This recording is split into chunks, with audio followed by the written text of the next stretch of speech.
28, 29 வாசிங்க.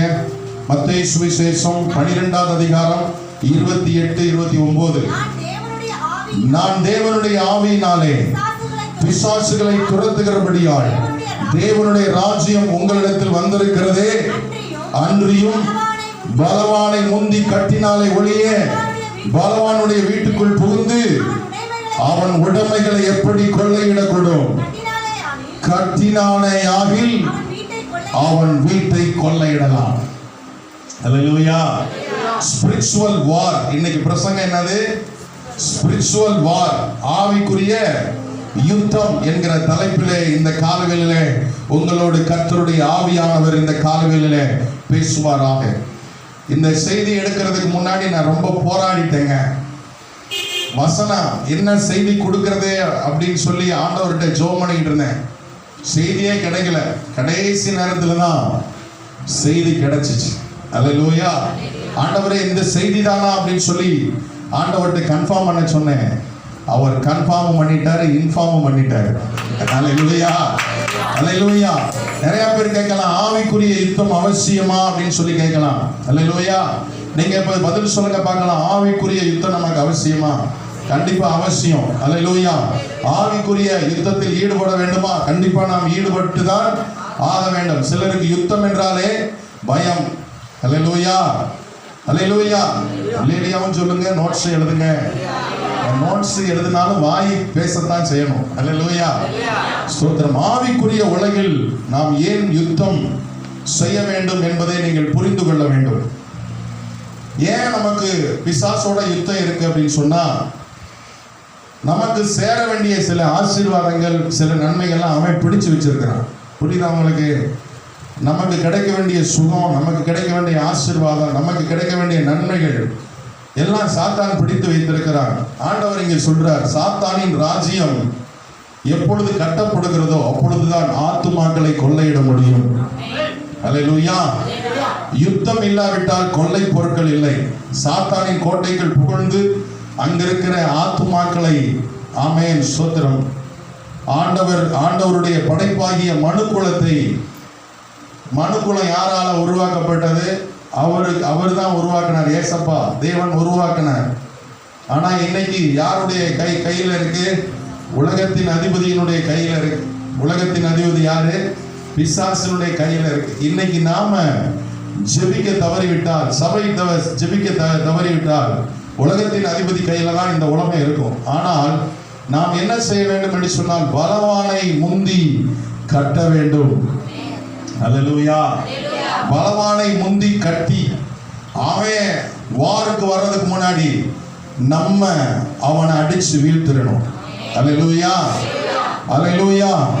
அவன் திட்டம் போறதுக்கு முன்னாடி நம்ம திட்டம் போட்டு, ஆமென், ஸ்தோத்திரம், அவனை நொறுக்குவதற்கு கர்த்தர் உதவி செய்வாரா? அல்லேலூயா, அல்லேலூயா, ஸ்தோத்திரம். சாத்தான் யாரு? கீழே தள்ளப்பட்ட ஒரு தேவ தூதன். அவன் தான் சாத்தான். அப்படித்தானே? கீழே தள்ளப்பட்டவன். அவன் ஒரு ஆசைப்பட்டான். என்ன ஆசைப்பட்டான் அப்படின்னா, சின்ன ஆசை இல்லை, பெரிய ஆசை. அவன் கடவுள் ஆகணும்னு பார்த்தான். கடவுளுடைய ஸ்தானத்தில் அவன் போய் உட்காரணும்னு சொல்லி பார்த்தான். ஆனா ஆதாமும் ஏவாளும் பண்ணது ஒரு பெரிய தவறு இல்லை. ஆதாமும் ஏவாளும் அப்படி ஆசைப்படலை. அப்படித்தானே? அவன் பிசாசின் தூதன். ஸ்தோத்திரம். தள்ளப்பட்ட தேவதூதன் தான் இன்றைக்கு சாத்தானா இருக்கிறான். அவனை கீழே தள்ளிட்டார். அவனுக்கு கிரேஸே கொடுக்கல. ஆனால் நம்ம பாவத்தில் விழுந்தா கூட நம்மளை தூக்கி எடுத்து கழுவி அவருடைய பிள்ளையாய் கர்த்தர் நமக்கு வச்சிருக்கிறார். அல்லேலூயா, அல்லேலூயா.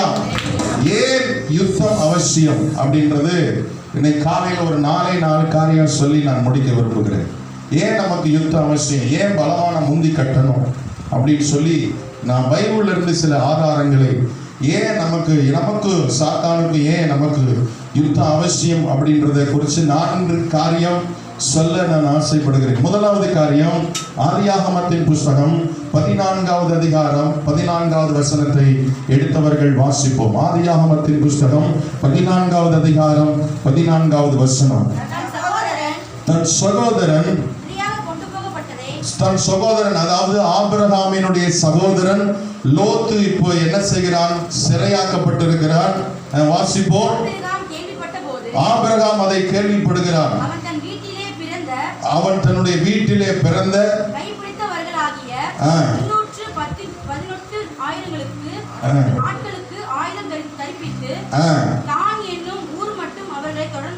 போதும். ஆபிரகாமினுடைய வீட்டில் இவங்கெல்லாம் யார் அப்படின்னா, இந்த 318 பேர் யார் அப்படின்னா, they are servant. ஆபிரகாமினுடைய வீட்டில் உள்ள வேலைக்காரங்க. அல்லேலூயா. ஆபிரகாமினுடைய வீட்டில் நிறைய வேலைக்காரங்க இருக்கிறாங்க. அவங்களுக்கு அங்கேயே குழந்தை பிறக்குது, அங்க அவங்களுடைய பிள்ளைகள்லாம் அங்கேயே வளர்றாங்க. புரியுதா? வேலைக்காரங்களுக்கு பிள்ளை பிறந்து அவங்களே எத்தனை பேர் இருந்தாங்களா சொல்லுங்க? 318 பேர் இருந்தாங்க. 318 பேரும் இவங்க சோல்ஜர் கிடையாது, இவங்க வீரர்கள் கிடையாது, சிப்பாய்கள் கிடையாது. ஆபிரகாமின் வீட்டிலே வேலை பார்க்கிற சாதாரணமான ஒரு ஆட்கள். இவங்களுக்கு என்ன செய்கிறான்? ஆபிரகாம் ஆயுதம் தரிக்கிறான். அல்லேலூயா. ஆயுதம் தரித்து 15வது வசனத்துல என்ன சொல்கிறது? வாசிப்போம். ராக்காலத்திலே புரிந்து பவிஞ்சுகளாய் அப்படின்னு சொல்லி போட்டிருக்கு. பவிஞ்சுகளாய் அப்படின்னா என்ன அர்த்தம் அப்படின்னா, எல்லாரும் அணி அணியாய் புறப்பட்டு பிரிஞ்சு போறாங்க. அல்லேலூயா. இங்கிட்டு 10 பேர் போங்கடா, அங்கிட்டு 10, இங்கிட்டு ஒரு 100 பேர் போங்க. ஆமென். கிழக்கு பக்கம் ஒரு 100 பேர் போங்க, மேற்கு பக்கம் ஒரு 100 பேர் போங்க, வடக்கு பக்கம் ஒரு 100 பேர் போங்க அப்படின்னு சொல்லி அணி அணியாய் அனுப்புகிறான். அதான் பவிஞ்சுகளாய் என்ன செய்கிறாராம்? அனுப்புகிறார். அவர்கள் மேல் விழுந்து அவர்களை முறியடிக்கிறார். அல்லேலூயா. ஆமென். ஸ்தோத்திரம். யாரை கொண்டு போனாங்க? யாரை கொண்டு போனாங்க? யாரை சிறையாக்கி வச்சிருக்கிறாங்க? நல்லா புரிஞ்சுக்குங்க. லோத்துன்ற ஒரு மனுஷனை தான் சிறையாக்கி கொண்டு போனாங்க. லோத்துவையா? லோத்து குடும்பத்தையா? லோத்துவதான். லோத்து என்கிற அந்த ஒரு மனிதனை தான் சிறைபிடித்து கொண்டு போறாங்க. ஆபிரகாம் இந்த ஒரு லோத்துவுக்காக, இந்த ஒரு ஆத்துமாவுக்காக ஆபிரகாம் ரிஸ்க் எடுக்கிறான். அல்லேலூயா. ஆபிரகாம் ரிஸ்க் எடுத்தனால என்ன கிடைக்குது அப்படின்னு பார்க்கும்போது 16வது வசனத்தை நீங்க வாசித்து பார்த்தீங்கன்னா தெரியும். சகல பொருட்களையும் என்ன செய்து கொண்டாங்களா? திருப்பி கொண்டு வந்தாங்க. அது மாத்திரமல்ல, லோத்துவையும் பொருட்களையும் ஸ்திரீகளையும் ஜனங்களையும் அவர்கள் திருப்பி கொண்டு வந்தாங்க. அல்லேலூயா. அல்லேலூயா. ஸ்தோத்திரம். போனது முயல் வேட்டைக்கு, ஆனா யானையை கொள்ளையடிச்சிட்டு வந்த மாதிரி வர்றாங்க.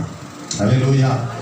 ஒரு லோத்துவை பிடிக்க போய் அங்க இருக்கிற சகல பொருட்களையும், சகல மனிதர்களையும், சகல ஆட்களையும் பிடிச்சு கொண்டு வர்றாங்க. அல்லேலூயா. அல்லேலூயா. ஸ்தோத்திரம். போனது லோத்துவை மீட்க, ஆனால் எக்ஸ்ட்ரா என்னென்னலாம் கிடைச்சிச்சு? பொருட்கள், ஸ்திரீகள், திரளான ஜனங்களை கொண்டு வருவாங்க. அல்லேலூயா. அல்லேலூயா. அதே போலதான் இது ஒரு ஆவிக்குரிய அர்த்தம். ஒரு ஆத்துமாவை கர்த்தருக்கென்று சொல்லி நாம் ஆதாயப்படுத்தும் போது, ஒரு ஆத்துமா, அந்த ஆத்துமா விலையேற பெற்றதா இருக்கிறது. அல்லேலூயா. அந்த ஆத்மாவை நம்பி அந்த பகுதியில நிறைய பேர் இருக்கலாம். ஸ்தோத்திரம். நம்ம ஒரு ஆத்மாவை தான் எய்ம் பண்ணுவோம். இந்த ஒரு ஆத்மா ரட்சிக்கப்படணும்னு சொல்லி நாம் ஜெபிக்கும் பொழுது, அந்த ஒரு ஆத்மா மூலமாக அந்த பட்டணத்தில் இருக்கிற அநேகரை, ஆமென், ஸ்தோத்திரம், அநேகர் கொண்டு வர முடியும். அல்லேலூயா. அநேக பொருட்களை கொண்டு வர முடியும். அந்த ஒரு நபர் மூலமாக அநேக ஸ்திரீகளை கொண்டு வர முடியும். அநேக நபர்களை சபைக்கு கொண்டு வர முடியும். அது மாத்திரமல்ல, எங்கேயோ கொண்டு போய் போடுகிற, எங்கேயோ போய் சேர்கிற அந்த வெள்ளி உடைமைகளையும் பொன் உடைமைகளையும் காணிக்கைகளையும் ஜீவனுள்ள தேவனுக்கு பயன்படுத்துவதற்கு ஒரு வாய்ப்பாக அமையும். நான் மறைமுகமாக சொல்கிறேன், நேரடியாக புரிகிறவங்க புரிஞ்சிருக்கும்னு சொல்லி நினைக்கிறேன். அல்லேலூயா. அல்லேலூயா. அல்லேலூயா. அப்படின்னா என்ன அர்த்தம்? எதற்கு யுத்தம் என்று சொன்னால், முதலாவது சொன்னேன், எதற்கு ஆவிக்குரிய யுத்தம் நமக்கு தேவை என்று சொன்னால், ஆவிக்குரிய யுத்தத்திலே நமக்கு கொள்ளை பொருட்கள் கிடைக்கும். அல்லேலூயா. ஆவிக்குரிய உலக பிரகாரமான யுத்தத்திலேயே கொள்ளை பொருட்கள் கிடைக்கும் என்று சொன்னார்.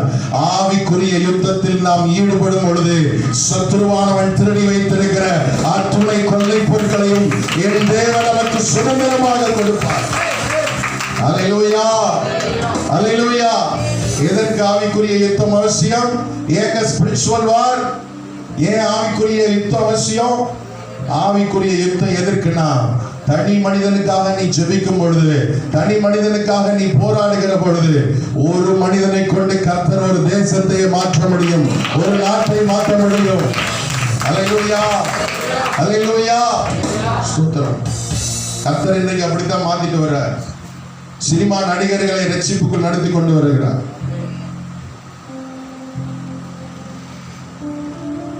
நிறைய அரசியல்வாதிகளை ரட்சித்துக் கொண்டு வந்து கொண்டிருக்கிறார். நான் சொல்லிடுவேன், இது வேற ஓடிட்டு இருக்கு. மத்திய அமைச்சரவையில யார் யாரெல்லாம் அந்தரங்கத்தில் கர்த்தரை ஏற்றுக்கொண்டு இருக்கிறாங்க நான் இப்ப சொல்ல முடியும். அல்லேலூயா, அல்லேலூயா, ஸ்தோத்திரம். யார் யார் ரகசியமா இருக்கிறாங்க, அரசியல்ல யார் யார் ரகசியமா இயேசுவை ஏற்றுக்கொண்டு இருக்கிறார்கள், சினிமா நட்சத்திரங்கள்ல யார் யார் ஆண்டவரை ஏற்றுக்கொண்டு இருக்கிறார்கள். ஸ்தோத்திரம். எல்லா ஆண்டவருக்காக வந்து கொண்டிருக்கிறாங்க. இன்னும் நிறைய வரும். இன்னும் கொள்ளை பொருட்கள் 2021 ஆண்டிலே இன்னும் நிறைய கொள்ளை பொருட்கள் அப்பாவுக்கு இருக்கிறது. அல்லேலூயா. ஒருத்தனை ரட்சித்தா போதும். அல்லேலூயா. செவல்பட்டியில ஒரு அம்மாவுக்காக ஜெபம் பண்ணிட்டு இருக்கிறோம். அந்த அம்மா, ஒரு அம்மா ரட்சிக்கப்பட்டா போதும், செவல்பட்டியை ரட்சித்த மாதிரி தான். புரிஞ்சவங்க அல்லேலூயா சொல்லுங்க. அல்லேலூயா, அல்லேலூயா. ஸ்தோத்திரம். ஒரு மனிதனை ரட்சித்தா போதும். லோத்துன்ற ஒரு நபரை தான் ஆபிரகாம் தேடி சென்றார். அவனுக்கு நிறைய கொள்ளை பொருட்கள் கிடைத்தது. அருமையான கர்த்தருடைய பிள்ளைகளே, ஆவிக்குரிய யுத்தம் எதற்காக என்று சொன்னால் கொள்ளை பொருட்களை ஆமென் கர்த்தர் நமக்கு வைத்திருக்கிறார். அல்லேலூயா, அல்லேலூயா. இரண்டாவது எதுக்கு ஆவிக்குரிய யுத்தம் என்று சொல்லி பார்ப்போம். யாத்திராகமத்தின் புஸ்தகம் 17வது அதிகாரம் 14வது வசனத்தை வாசிப்போம். யாத்திராகமத்தின் புஸ்தகம் 17வது அதிகாரம் 14வது வசனம். பின்பு கர்த்தர் மோசேயை நோக்கி இதை நினைவு கூறும் பொருட்டு புஸ்தகத்தில் எழுதி யோசுவாவின் செவி கேட்கும்படி வாசி. அமலேக்கு என்னும் ஒரு கூட்டத்தை வானத்தின் கீழெங்கும் இராதபடிக்கு நாசம் பண்ணுவேன் சொல்றார். அல்லேலூயா. இத ஒரு புத்தகத்தில் எழுதி வைடான்ட்டார். அல்லேலூயா, அல்லேலூயா. யார் அழிக்கிறதற்கு? அமலேக்கு. அமலேக்கு என்பது கர்த்தருக்கு ஒரு அருவருப்பான சந்ததி. அல்லேலூயா. ஆண்டவருக்கு ஒரு பிடிக்காத ஒரு சந்ததி. இவங்க என்ன தப்பு பண்ணாங்க அப்படின்னு சொல்லி பார்க்கும் பொழுது ஆமென் ஸ்தோத்திரம், ரெவிதீம் என்கிற அந்த இடத்துல இஸ்ரவேல் ஜனங்களுக்கு எல்லாரும் சண்டை போடுறவங்க முன்னாடி போய் தான் சண்டை போடுவாங்க. ஆனா இந்த அமலேக்கியர்கள் பின்னாடி போய் இஸ்ரவேல் ஜனங்களை தாக்கினார்கள். அல்லேலூயா. இது ஆண்டவருடைய பார்வையிலே அருவருப்பா இருந்தது. சண்டைனா பொதுவா முன்னாடி போடி தான் என்ன செய்யும், சண்டை போடணும். ஆமென் ஸ்தோத்திரம். புறமுதுகு காட்டுவது தமிழருடைய பண்பாடு அல்ல. இவங்க போய் முதுகுக்கு பின்னாடி போய் என்ன செஞ்சிருக்கிறாங்க, அடிச்சிருக்கிறாங்க. ஆண்டவர் பார்த்தாரு. ஆண்டவருடைய பார்வையில் இது அருவருப்பாய் தோன்றினது. ஆண்டவர் பார்த்தாரு. யோசுவாவின் காது கேட்கிறதை எழுதி வை அப்படின்னு சொல்லிட்டாரு. அமலேக்கியர் என்கிற இந்த கூட்டத்தை வானத்தின் கீழெங்கும் இராதபடிக்கு என்ன செய்வேன், நாசம் பண்ணி போடுவேன். அல்லேலூயா. இரண்டாவது பர்பஸ் எது அப்படின்னா பழி தீர்த்தல். அல்லேலூயா. பழி தீர்த்தல். போர் எதற்கு அப்படின்னா பழி தீர்த்தல். அல்லேலூயா.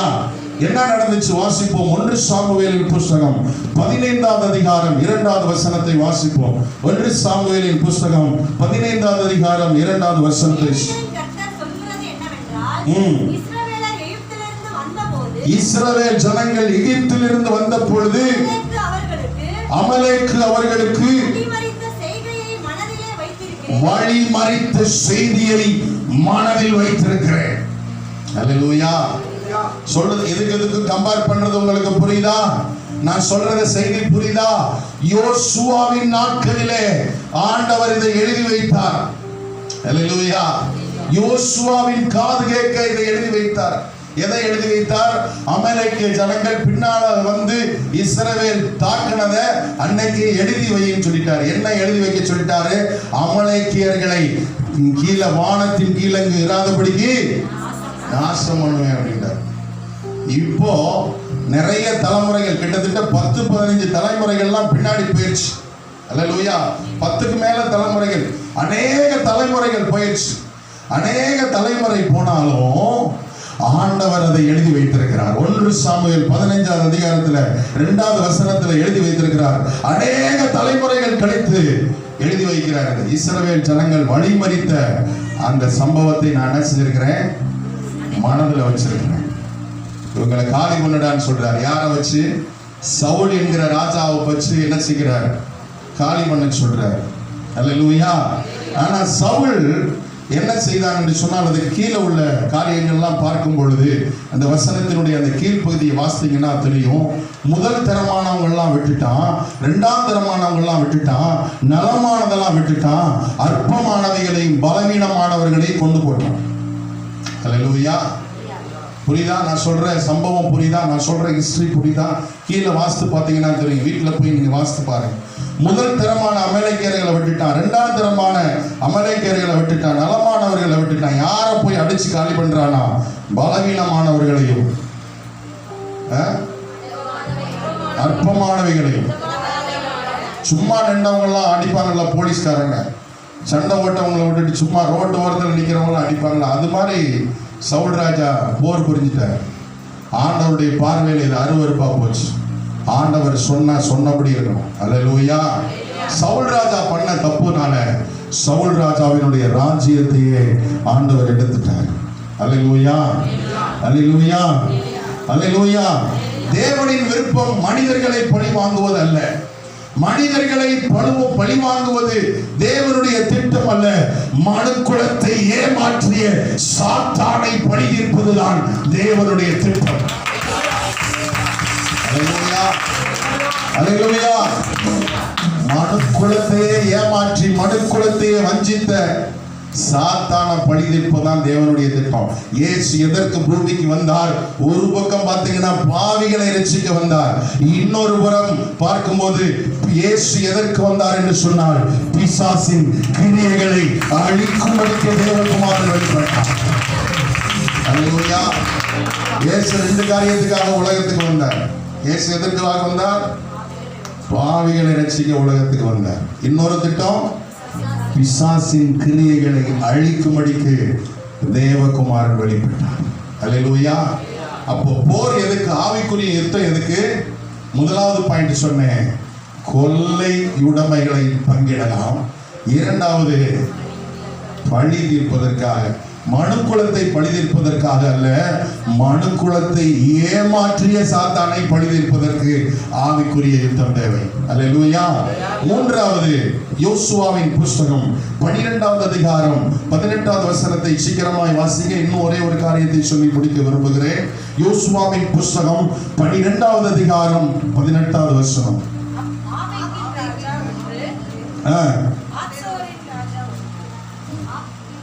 யோசுவா 12:18 எடுத்தவங்க வாசிங்க.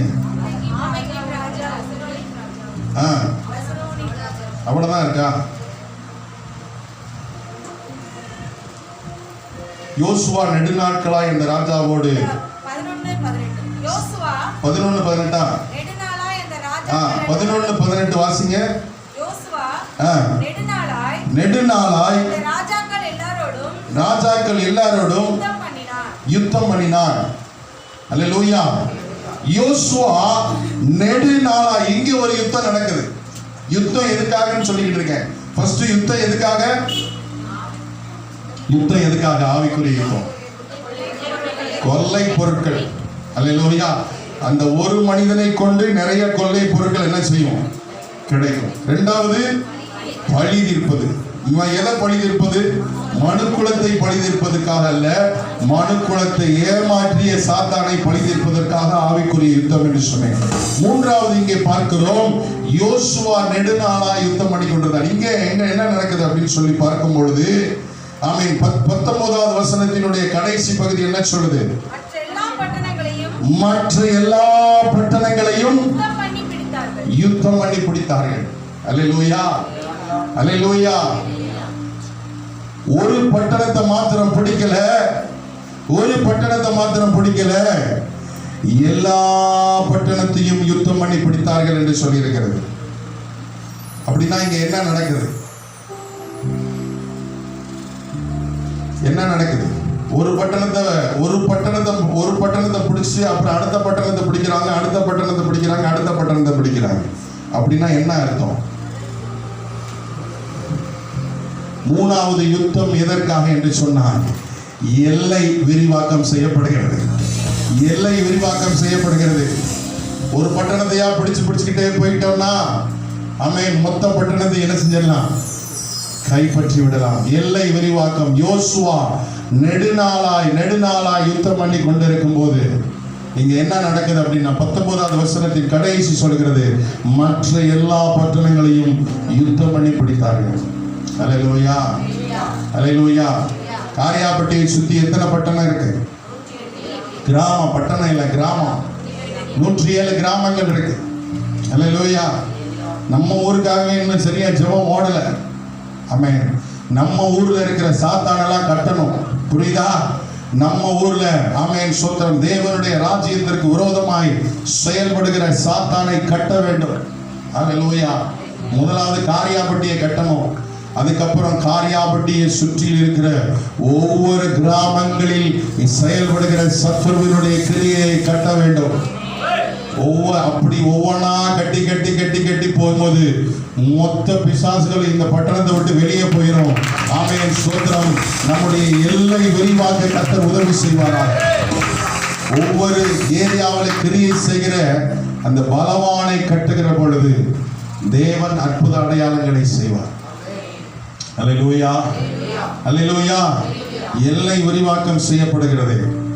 நாலாவதாக ஒரே ஒரு காரியத்தை ஆமென், இதிலே சங்கீதம் 2:8 வாசிங்க. சங்கீதம் 2:8 ஆண்டவர் வாக்குத்தத்தமாக கொடுத்திருக்கிறார். பிதாவாகிய தேவன் இயேசு கிறிஸ்துவுக்கு வாக்குத்தத்தமாக கொடுத்திருக்கிறார். சங்கீதம் 2:8 வாசிங்க. என்னை கேளும், அப்பொழுது ஜாதிகளை உமக்கு சுதந்திரமாகவும் பூமியின் எல்லைகளை உமக்கு சொந்தமாகவும் கொடுப்பேன்னு சொல்லி இருக்கிறார். அல்லேலூயா. யாருக்கு சொன்னது? பிதாவாகிய தேவன் இயேசு கிறிஸ்துவுக்கு சொன்னது. என்னடா இது எப்படி சொல்றாரு அப்படின்னு கேட்கலாம். சங்கீதம் 2வது சங்கீதம் யாரை குறித்து சொல்லப்பட்டது என்று சொன்னால் மேசியாவின் சங்கீதம் என்று அழைக்கப்படுகிறது. சங்கீதம் 2 வந்து மேசியாவின் சங்கீதம், மேசியாவை குறித்து எழுதின சங்கீதம். பிதாவாகிய தேவன் மேசியாவுக்கு கொடுத்த வாக்குத்தத்தம் தான் இது. என்னை கேளும், அப்பொழுது ஜாதிகளை உமக்கு சுதந்திரமாகவும் பூமியின் எல்லைகளை உனக்கு சொந்தமாகவும் கொடுப்பேன் சொன்னார். அல்லேலூயா, அல்லேலூயா. முற்பிதாக்களுக்கு வாக்குத்தத்தம் பண்ணப்பட்ட கானானை இஸ்ரவேல் ஜனங்கள் எப்படி ஆமென் ஸ்தோத்திரம் சுதந்தரித்தார்களோ அதே போல இயேசு பிதாவாகிய தேவன் இயேசு கிறிஸ்துவுக்கு வாக்களிக்கப்பட்ட எல்லைகளை நாம் சுதந்தரிக்க கர்த்தர் நமக்கு உதவி செய்வாராக. அல்லேலூயா, அல்லேலூயா. ஸ்தோத்திரம். ஆண்டவர் பரிசுத்த ஆவி வரும்போது ஒரு குறிப்பிட்ட பகுதியில் மாத்திரம் ஊழியம் செய்வீங்க அப்படின்னு சொன்னாரா? இல்ல. அப்போஸ்தலர் 1:8 என்ன சொல்லி இருக்கிறாரு? பூமியின் கடைசி பரியந்தமும் எனக்கு சாட்சிகளாக இருப்பீங்க. அல்லேலூயா, அல்லேலூயா. இதெல்லாம் எல்லை விரிவாக்கம். இதெல்லாம் என்னது? எல்லையினுடைய விரிவாக்கத்தை குறிக்கிறது. அல்லேலூயா, அல்லேலூயா. ஸ்தோத்திரம். நாலாவது, எதற்காக ஆவிக்குரிய யுத்தம்? நாலாவது காரியம், எதற்காக நாம் பலவானை முந்தி கட்ட வேண்டும்? எதற்காக ஆவிக்குரிய யுத்தம் என்று சொன்னார்? 1 சாமுவேல் 17வது அதிகாரம் 26வது வசனத்தை வாசிப்போம். 1 சாமுவேல் 17:26. அப்பொழுது தாவீது தன் அண்டையிலே நிற்கிறவர்களை பார்த்து இந்த பெலிஸ்தியனை கொன்று இஸ்ரவேலுக்கு நேரிட்ட நிந்தையை நீக்குகிறவர்களுக்கு என்ன செய்யப்படும் என்று கேட்டார். அதுக்கடுத்து யுத்தம் எதற்காக தெரியுமா? நிந்தையை நீக்குவதற்காக. நிந்தையை நீக்குவதாக, தேவ ஜனங்கள் மேல் இருக்கிற நிந்தையை நீக்குவதற்காக. தாவீது ஏன் கோலியாத்தை போய் அடிச்சான்? கோலியாத்தோட ஏன் சண்டை போட்டான்? 2 கான்செப்ட். ஜீவனுள்ள தேவனை அவன் நிந்தித்தான். அதுக்காக தான் போய் சண்டை போட்டான். ரெண்டாவது கான்செப்ட், இஸ்ரவேல் ஜனங்கள் மேல் இருக்கிற நிந்தையை நீக்குவதற்காக தான் அவன் சண்டை போட்டான். அல்லேலூயா. இங்க அவன் என்ன கேட்கிறான் பாத்தீங்களா? இஸ்ரவேலுக்கு நேரிட்ட நிந்தையை நீக்குகிறவனுக்கு என்ன கிடைக்குன்னு சொல்றாங்க. அல்லேலூயா. அநேக பெலிஸ்தியர்கள் பரியாசம் பண்ணியிருப்பாங்க. இஸ்ரவேல் சில ஒரு தேவன் இல்லவே இல்லைன்னு சொல்லி பரியாசம் பண்ணியிருப்பாங்க. அல்லேலூயா. தேவனுடைய நாமம் அங்கே என்ன செய்யப்பட்டிருக்கும்? தூஷிக்கப்பட்டிருக்கும். ஸ்தோத்திரம். மகிமையும் புகழும் அங்கே என்ன செஞ்சிருக்கிறாரு? ஏற்பட்டிருக்காரு. ஆனா தாவீது கோலியாத்தை அடிச்ச போது ஆமென், தேவனுடைய நாமம் மகிமைப்பட்டது. அல்லேலூயா. இஸ்ரவேலுக்கு மேல் இருக்கிற அந்த நிந்தை நீக்கப்பட்டது. அல்லேலூயா. அருமையான கர்த்தருடைய பிள்ளைகளே, நம் மூலமாக ஆண்டவருக்கு கனமும் மகிமையும் புகழும் சேர வேண்டும். அல்லேலூயா. அல்லேலூயா. யாரும் வர்ஷிப்ல சொன்னேன் பாத்தீங்களா? இந்த ஆண்டவரை பின்பற்றி நீ என்னத்தை கண்ட அப்படின்னு சொல்லி அப்படி பேசுகிற அந்த நிந்தை நீக்கப்பட வேண்டும். அதுதான் ரொம்ப முக்கியம். ஆண்டவர் ஆண்டவர்னு போனையே, கடவுள் கடவுள்னு போனையே, இப்ப என்னாச்சு? அல்லேலூயா. கடவுள் கடவுள்னே போய் கடவுள் என்ன உனக்கு பெருசா தூக்கி கொடுத்துட்டாரு இப்படியெல்லாம் சொல்லுவாங்க. இந்த நிந்தை நீக்கப்பட வேண்டும். இதுக்கு தான் ஆவிக்குரிய யுத்தம். அல்லேலூயா.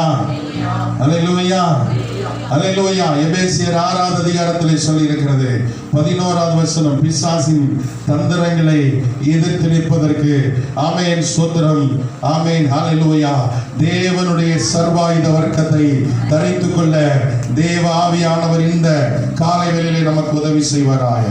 அல்லேலூயா. 1 கொரிந்தியர் 15வது அதிகாரம் 57வது வசனத்தை கடைசியாக வாசியுங்கள். 1 கொரிந்தியர் 15வது அதிகாரம் 57வது வசனம். நம்முடைய கர்த்தராகிய இயேசு கிறிஸ்துவினாலே நமக்கு ஜெயம் கொடுக்கிற தேவனுக்கு ஸ்தோத்திரம். அல்லேலூயா. ஜெயம் யாரால வரும்? கர்த்தராகிய இயேசு கிறிஸ்துவின் நாமத்தினாலே வரும். அல்லேலூயா. ஏனென்று சொன்னால் இது உங்களுடைய யுத்தம் அல்ல, இது தேவனுடைய யுத்தம். கர்த்தராகிய இயேசு கிறிஸ்துவினாலே நமக்கு ஜெயம் கொடுக்கிற தேவனுக்கு ஸ்தோத்திரம். ஹல்லேலூயா. ஆண்டவர் இங்கே என்ன சொல்கிறார்?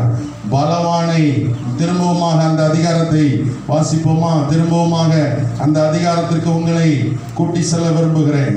மத்தேயு 12:29 வாசிங்க. மத்தேயு 12:29. அன்றியும் எல்லாரும் எடுத்து வச்சிட்டீங்களா? மத்தேயு 12:29. பலவானை முந்தி கட்டினாலே ஒழிய பலவானுடைய வீட்டுக்குள் புகுந்து அவனுடைய உடைமைகளை எப்படி கொள்ளையிட முடியும்? கட்டினானே ஆகில் அவன் வீட்டை கொள்ளையிடலாம். புரியுதா உங்களுக்கு? இந்த கான்செப்ட்ல தான் ஆண்டவர் இந்த வசனத்தை எழுதி வச்சிருக்கிறார்.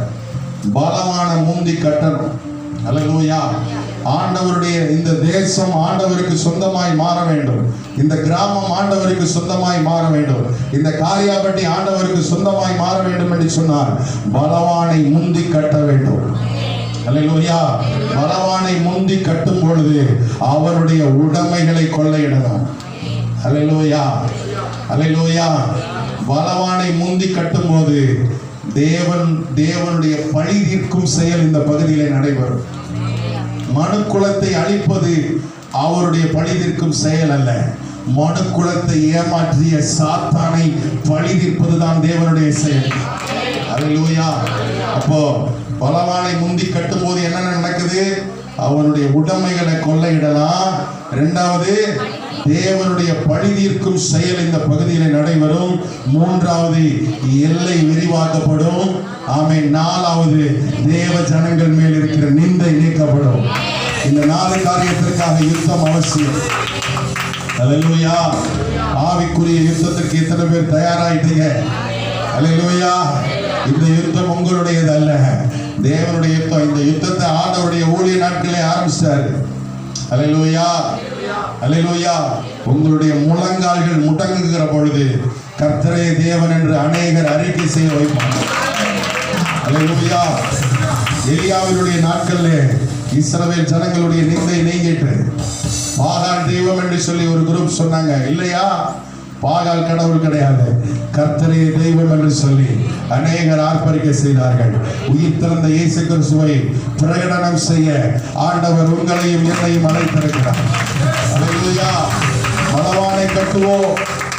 அல்லேலூயா. பலவானை கட்டுவோம். இந்த பகுதியில் இருக்கிற பலவானை கட்ட கர்த்தர் நமக்கு பலனை தருவாராக. பூமியில எதை கட்டுகிறீர்களோ அது பரலோகத்திலும் கட்டப்பட்டிருக்கும். பூமியிலே நீங்கள் எதை கட்டவிழ்க்கிறீர்களோ அது பரலோகத்திலும் கட்டவிழ்க்கப்பட்டிருக்கும். அல்லேலூயா. பலவானை கட்டுங்கள். உங்களுக்கு எதிராக செயல்படுகிற பலவானை கட்டுங்கள். உங்கள் குடும்பத்திற்கு எதிராக செயல்படுகிற பலவானை கட்டுங்கள். அல்லேலூயா. அல்லேலூயா. நேத்து சொன்னையில இந்த மெசேஜ் எடுக்கும் போது நேத்தே கன்ஃபார்ம் பண்ணிட்டாருங்க. நேத்து நைட்டே ஆண்டவர் கன்ஃபார்ம் பண்ணிட்டார். விடிய விடிய நான் தூங்கலை. நீங்க சொன்னா நீங்க நம்ப மாட்டீங்க. காலையில ஒரு 4:30 ஒரு 6:30 வரைக்கும் தான் தூங்கி இருப்பேன். இதுதான் என்னுடைய தூக்க நேரம் நேற்று. அல்லேலூயா. ஸ்தோத்திரம். 1:30 வரைக்கும் என் பையனை தூங்க வைக்கிறதுக்காக பாட்டு பாடி தூங்க வச்சுக்கிட்டு இருக்கேன். ஜெபம் பண்ணி பாட்டு பாடி அவனை தூங்க வச்சு 1:30க்கு அப்புறம் 1:30 2:30 வரைக்கும் நான் ஜெபம் பண்ண ஆரம்பிச்சேன். 1:30 2:30 வரைக்கும் ஜெபம் பண்ண ஆரம்பிச்சேன். ஜெபம் பண்ணது போதும் அப்படின்னு சொல்லி என்ன செஞ்சுட்டேன், படுத்தேன். ஸ்தோத்திரம். ஆண்டவரே என்னோட பேசுங்க அப்படின்ட்டு. பார்த்தீங்கன்னா என்னுடைய தரிசனத்தில் ஸ்பிரிச்சுவல் வார் வருது. அல்லேலூயா. என்னுடைய தரிசனத்தில் ஸ்பிரிச்சுவல் வார், ஆவிக்குரிய யுத்தம் அவனுக்கு எனக்கு நடக்குது. ஆமென். ஸ்தோத்திரம். ஆண்டவர் திரும்பி எதிர்த்து உட்கார அப்படின்ட்டாரு. 3 மணிக்கு உட்கார்ந்தேன். திரும்பவும் 3 மணிலேருந்து 4:30 வரைக்கும் நல்ல அந்நிய பாஷையை பேசி ஆவியில நிரம்பி அந்த பிசாசை கட்டிட்டு இங்க வந்து நான் நிற்கிறேன். அல்லேலூயா. சும்மாலாம் செய்தி கொடுக்க முடியாது. அல்லேலூயா. 2வது செய்தியும் அவனை பத்தி தான். 2வது செக்ஷன்லையும் அவனை பத்தி தான் செய்தி கொடுக்க போறேன். அல்லேலூயா. அல்லேலூயா. ஸ்தோத்திரம். காலையிலே அம்மா வந்துட்டாங்க. ஐயா எனக்கு ஒரு தரிசனத்தை எனக்கு ஒரு இதை கொடுத்தாருயா அப்படின்னு சொல்லி அந்த அம்மா வந்து சொன்னாங்க. பரவாயில்ல, ஆமென். ஆண்டவர் கன்ஃபார்ம் தான் பண்ணாரு. அம்மா வீட்டுக்கு கொண்டு வந்து இன்ஃபார்மே பண்ணிட்டார். காலையிலே உங்களுக்கு எதிராக இருக்கிற சாத்தான கட்டணையா அப்படின்னு சொல்லி அந்த அம்மா வந்து காலையில சொல்றாங்க. புரியுதா உங்களுக்கு? இந்த உலகத்துல நடக்கிறது 2 ராஜ்யம் இருக்கு இந்த உலகத்துல. ஒன்று விசிபிள் கிங்டம், காணக்கூடிய உலகம். இன்னொன்று இன்விசிபிள் கிங்டம், காணக்கூடாத உலகம், ஆவிக்குரிய உலகம். ஆவி நம்ம இங்கே ஒரு பக்கம் செயல்பட்டுக்கிட்டு இருக்கோம். காணக்கூடாத உலகத்துல அவனுடைய ராஜ்யம் ஒரு பக்கம் செயல்பட்டுக்கிட்டு இருக்கு. அல்லேலூயா. காணக்கூடாத உலகத்துல நடக்கிற போற நம்ம ஆவியில நிறைஞ்சு யுத்தம் பண்ணும்போது நமக்கு இங்க வெற்றி கிடைக்கும். அல்லேலூயா. அல்லேலூயா. ஆகவேதான் ஆண்டவர் சொன்னார், ஏசாயா 45 என்ன சொன்னார்? வாசிக்க வேண்டாம். வெண்கல கதவுகளை உடைத்து இருப்பு தாழ்பான்களை முடித்து ஒளிப்படத்தில் இருக்கிற பொக்கிஷங்களையும் புதையல்களையும் உனக்கு தருவேன். அல்லேலூயா. அல்லேலூயா. ஆண்டவர் புதையலை தர போறார். எப்போ புதையலை தருவாரு? நாம் எல்லாரும் இணைந்து எல்லாரும் கைகோர்த்து இந்த தேசத்தில் செயல்படுகிற அசுத்த ஆவிகளின் ராஜ்யத்தை, பிசாசின் ராஜ்யத்தை அழிக்கிற பொழுது, இந்த பகுதியிலே செயல்படுகிற எல்லா அசுத்த ஆவிகளின் கிரியைகளை அழிக்கிற பொழுது தேவ வல்லமை இந்த பகுதியில் வெளிப்படும். தேவ வல்லமை வெளிப்படும். தேவ ராஜ்யத்தின் விரிவாக்கம் இந்த ஆண்டு சபைக்கு நடைபெற வேண்டும். தேவனுடைய பழிதீர்க்கும் செயல் இந்த ஆண்டு நடைபெற வேண்டும். இஸ்ரவேல் ஜனங்களுக்கு ஏற்பட்ட, தேவனுடைய பிள்ளைகளுக்கு ஏற்பட்ட நிந்தை நீக்குதல் இந்த ஆண்டு நடைபெற வேண்டும். அல்லேலூயா. அல்லேலூயா. இந்த யுத்தம் உங்களுடையதல்ல, இது தேவனுடைய யுத்தம். இந்த யுத்தத்துக்கு ஆண்டவர் உங்களை பயன்படுத்துவாரா? எல்லாரும் எழுந்து நிற்போமா? ஆண்டவரே, இந்த யுத்தத்தில் எங்களை பயன்படுத்தும். இந்த யுத்தத்தில் எங்களை பயன்படுத்தும். அல்லேலூயா. எல்லாரும் ஜெபிக்க ஆரம்பிக்கலாமா? கொஞ்ச நேரம் நல்லா ஜெபம் பண்ணுங்க. விசுவாசிகளாம் கொஞ்ச நேரம் ஜெபம் பண்ணுங்க. அல்லேலூயா. ரூபா கரபா ஷேகரபா. ஆண்டவர் சொன்னார், இந்த கல்லின் மேல் என் சபையை கட்டுவேன், பாதாளத்தின் வாசல்கள் மேற்கொள்ளாது. ஏன்னா சபைக்கு பெரிய எதிரி சாத்தான் தான். சாத்தான் தான் எல்லா வேலையும் செய்யறது. புரியுதா? நம்ம நினைக்கிறோம் மனுஷன் செய்யறாங்க. மனுஷன் செய்யல, மனுஷனுக்கு பின்னாடி இருந்து சாத்தான் செய்யறான். அல்லேலூயா. ஒருத்தன் உங்களோட சண்டை போறானா, அவன் சண்டை போடல, அவனுக்கு பின்னாடி இருக்கிற சாத்தான் சண்டை போட வைக்கிறான். அவனுக்கு பின்னாடி இருக்கிற சாத்தான் பகைக்க வைக்கிறான். அவனுக்கு பின்னாடி இருக்கிற சாத்தான் உங்களை காயப்படுத்துகிறான், உங்களை குற்றுயிராக்குகிறான். புரியுதா? அப்போ ஒரு மனுஷனுக்குள்ள கிரியை செய்கிற பிசாசின் வல்லமைகளை நாம் அழிக்கிற பொழுது நமக்கு ஒரு வெற்றியை கர்த்தர் இந்த காலங்களிலே தருவாராக. அல்லேலூயா, அல்லேலூயா. நாம் எல்லாரும் சேர்ந்து ஜெபம் பண்ண போகிறோம்.